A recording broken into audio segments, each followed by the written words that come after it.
আজকে সেই জন্য দেশকে বিক্রি করে হলেও ওরা আবার এমপি হতে চায়, দেশের স্বার্থ বিক্রি করে হলেও ওরা চায় ওদের আসনটি। আমরা সেটাই বলছি যে এই সরকার আসার সময় বলেছিল খুব বড় বড় গলায় যে নিয়মিত সম্পদের হিসাব দেবে।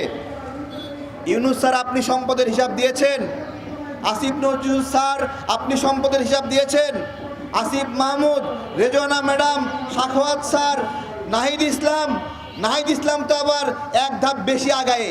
ও যখন চাকরি ছাড়ে তখন ওর ব্যাংক অ্যাকাউন্টে ছিল মাত্র 30,000 টাকা আর বিকাশে ছিল 10,000 টাকা, এবং সেই 30,000 টাকা দিয়ে গত 6 মাসে রাজনীতি করতেছে।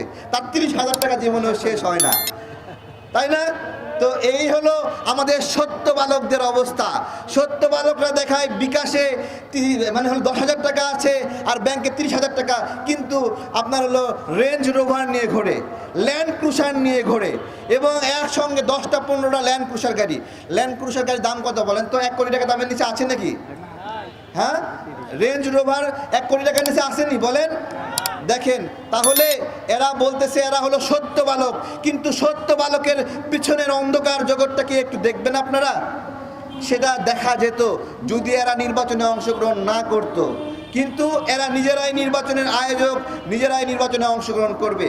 আমরা জাতীয় নাগরিক জোট থেকে বিএনপি, জামাত, গণ অধিকার পরিষদ, গণসংহতি, আমাদের নাগরিক ঐক্য, আরও অপরাপর দল যারা আছে, যদি আমরা বুঝি যে আপনারা এই ছাত্র উপদেষ্টা বা উপদেষ্টাদেরকে নির্বাচনে জায়গা দিচ্ছেন, নির্বাচনের সুযোগ দিচ্ছেন, আমাদের লড়াই আপনাদের বিরুদ্ধেও হবে।